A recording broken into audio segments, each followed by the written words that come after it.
Hello po, good morning mga kamarites ko. Kamarites kong tunay. Kape po tayo. Ayan. Kababangon ko lang guys.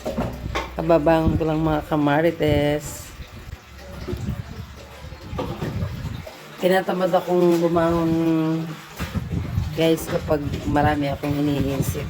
Kaya ang ginagawa ko madalas nagtatambay ako madalas sa kwarto namin, lalo na pag yung umaga talaga na kailangan ng bumangon. Pero ako hindi ako agad bumabangon, marami akong iniisip. Siyempre tayong nanay pag gabi, di ba, halos madalas bago tayo matulog iniisip natin yung mga pangangailangan natin sa bahay, iniisip natin yung pag-aaral ng ating mga anak, kung paano sila makakaraos sa araw-araw nilang pagpasok, di ba? Ganon. Kaya ako madalas bago ako matulog, iniisip ko yung mga kailangan kinabukasan, iniisip ko yung lalo na kapag sa malayo sila nag-aaral, lalo na yung dalawa kong anak nag-aaral sila sa Tarlac. Siyempre iniisip mo yung pag-ano nila, pagko-commute, gano'n.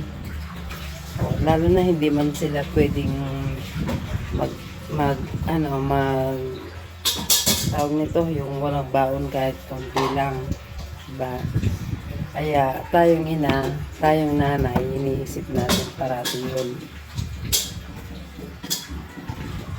Kaya ako madalas pag nag-iisa ako, iniisip ko yung mga bagay na hindi ko na ibibigay sa kanila. Kasi nga lalo na ngayon magpapasko na.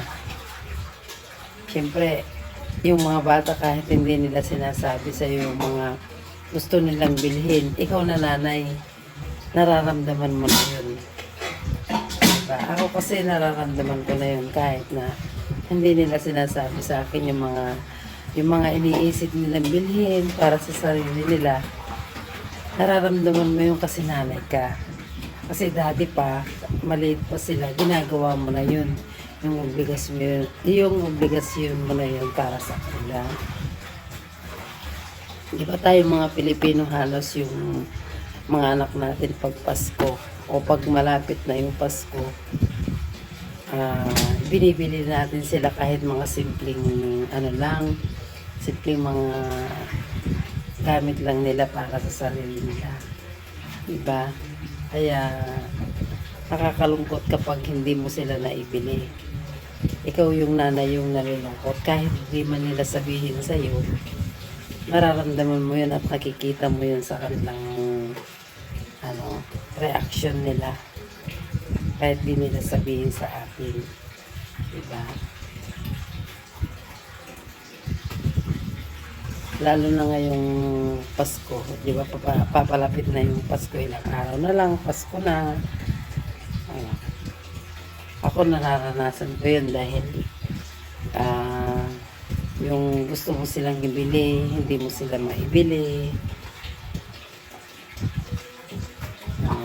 Minsan nagkukwentuhan kami.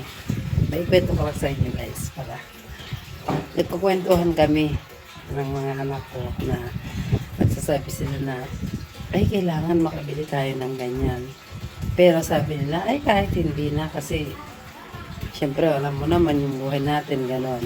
Syempre ikaw yung nanay, naiintindihan mo yung sinasabi nilang ganon kahit di man nila sabihin sa iyo na kailangan makabili sila ng ganon kahit parang pinagkukwentuhan lang natin. Ikaw na nanay, naiisip mo na ayo, yung mga anak ko, kailangan maibili ko sila ng ganyan. Pero hindi mo magawa dahil nga sa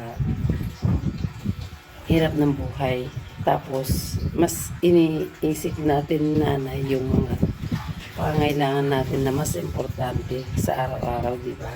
Tulad ng pagkain, ganon.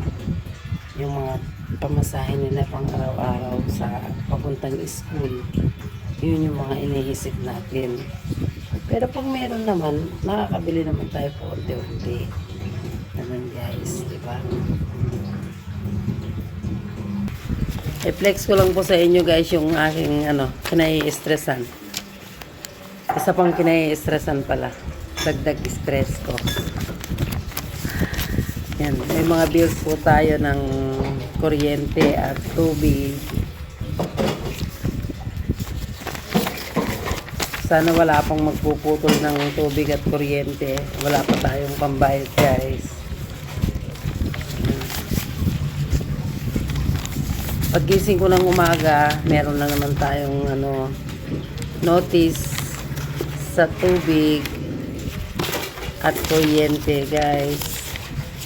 Ayan siya, tubig at kuryente. May mga notice na naman tayo. Ayan.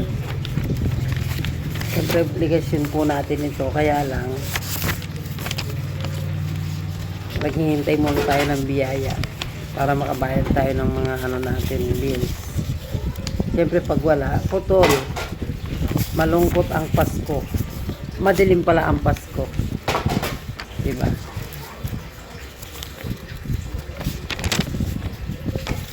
December na guys, Pasko na. May bonus parang wala rin, di ba?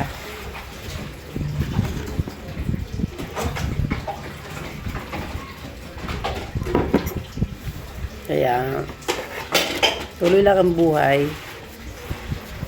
Kahit marami tayong mga iniisip sa buhay.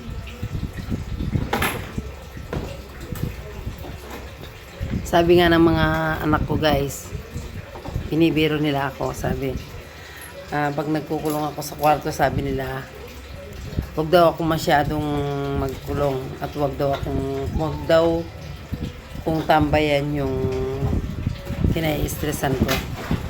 Sabi ko nga sa kanila, tinambayan ko na nga eh. Diba? Tinambayan ko na, hindi ko na siya sabi nila wag ko daw dapat tambayan. Ang sagot ko naman sa kanila, talagang tinambayan ko na. Bakit dahil? Nagkape ka na? Ang kasama ko lang dito guys, yung anak kong pangalawa, si Loveline Joy. Kape lang po tayo, kape-kape.